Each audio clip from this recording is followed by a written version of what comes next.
Hi, good morning po sa inyong lahat. Andito ako sa shop, katatapos ko lang magpakain ng mga aso. Ngayon po ay pupunta ako sa apartment para maglinis. Andito na nga ako sa apartment, maglilinis ako dito kasi para malinis yung CR. Pag may titingin na uupa, malinis na siya.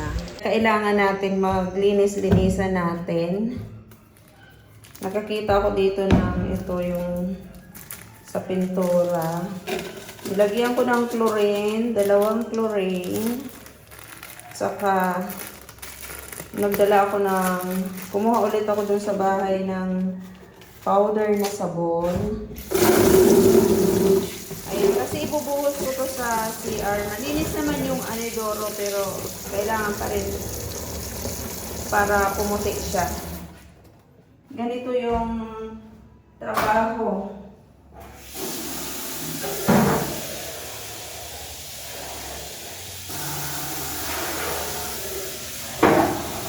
Pag nagpapaupa ka, ganito talaga yung gagawin mo pagkatapos ng nangungupahan. Titingnan mo para makita mo kung anong sitwasyon ng pinapaupahan.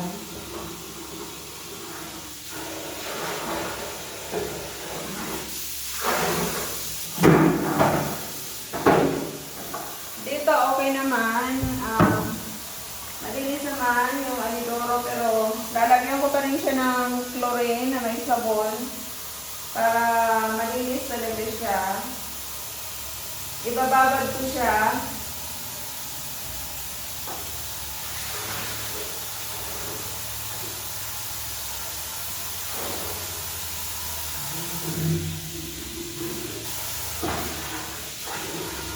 Babad muna natin. Tapos maglagay ulit tayo ng sabon dito.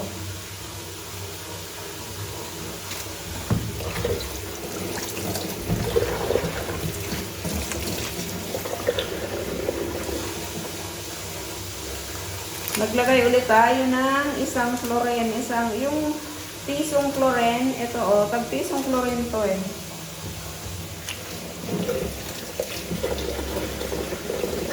Para matunaw siya. Tapos, pinupuno ko lang yung balde ng tubig. Tapos, ibabad ko yung sahig sa sabon na may chlorine.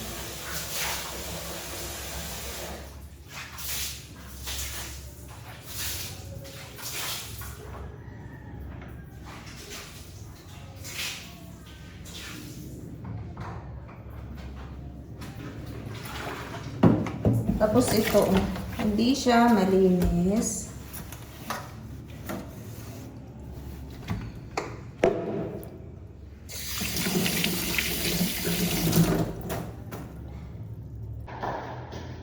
Ngayon, dito naman tayo sa kwarto ng ating pinapaupahan. Balisan muna natin marami yung dumi.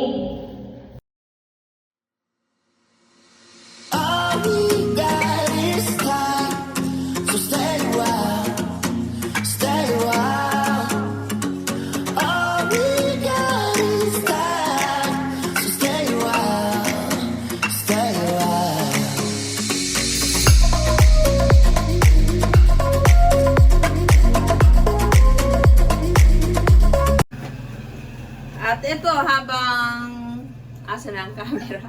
Ayan, habang nag-aantay ako ng kanin na kumulo, kumain ako ng popcorn. Nilagay ko sa, sa salaan, tapos ginanon ko para maalis yung mga cheese. Meron pa nga umaano. Ayan, ginanon ko. Kasi para matanggal yung mga cheese. Ayan, para matanggal ang cheese, para di siya maalat. Ayan, ito yan. Paborito na popcorn ni La Rhea. Yan ang paboritong popcorn ni Rhea. Pasalubong to ng kapatid niya nung nakaraang araw, nung linggo. Ngayon pala ay Martes. Martes ng alas 10:45. Tapos na ako mag-linis doon sa paupahan.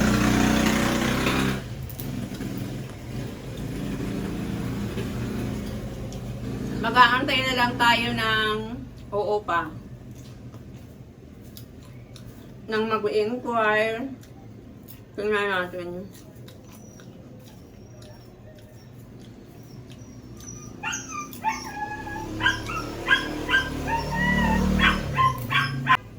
Pero kasi andyan lang yan. Mag-antay lang tayo para may makakuha, magustuhan nila at upahan nila. Ayan po.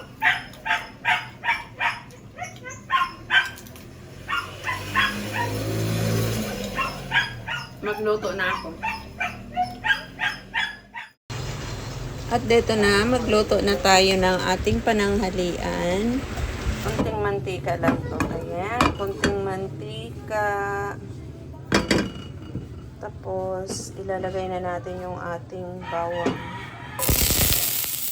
Pag nagasa ako, laging bawang ang una. Ayan, bawang.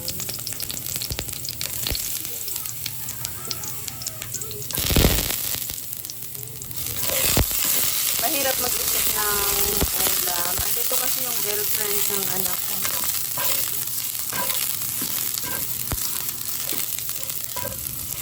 Kaya ito yung niluto ko. Kunti lang naman kasi sila lang naman ang kakain. 4 lang sila.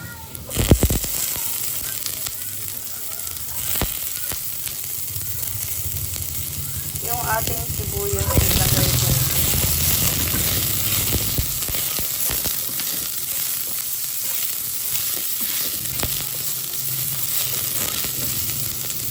Yung sibuyas dito sa amin, 100 ang isang kilo. Ilalagay ko yung luya. Maglagay ako ng luya sa ginisa. Para masarap yung ating sabaw. Tapos isunod ko pa agad yung kamatis.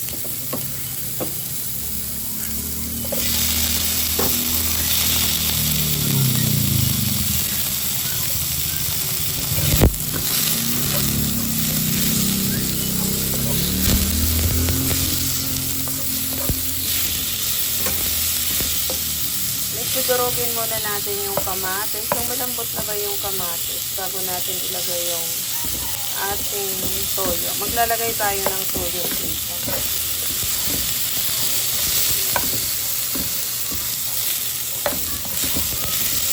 Takpan natin para lumambot yung ating kamatis.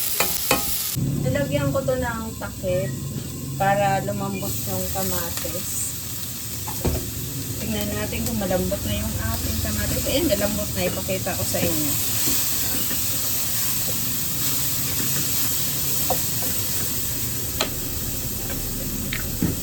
Ayan, kita nyo malambot na yung kamatis. Maglalagay ako dito ng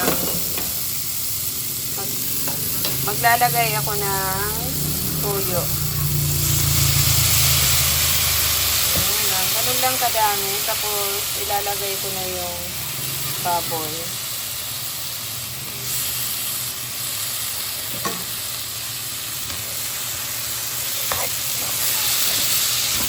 Tatakpan natin ito.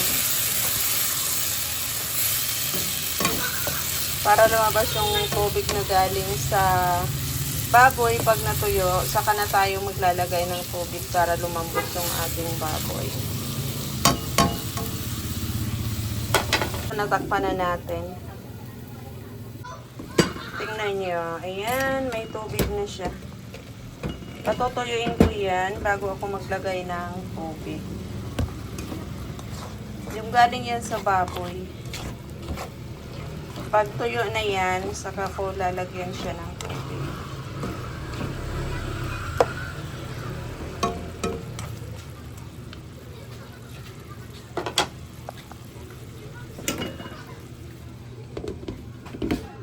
Ko na yung anong tawag nito? Bagyo pitsay. Pitsay bagyo. Kasi malambot na yung baboy. Kaya nilagay ko na yung pitsay bagyo.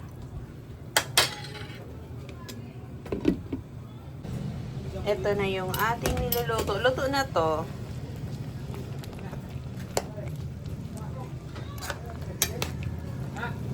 Madaming sabaw. Timplahan natin.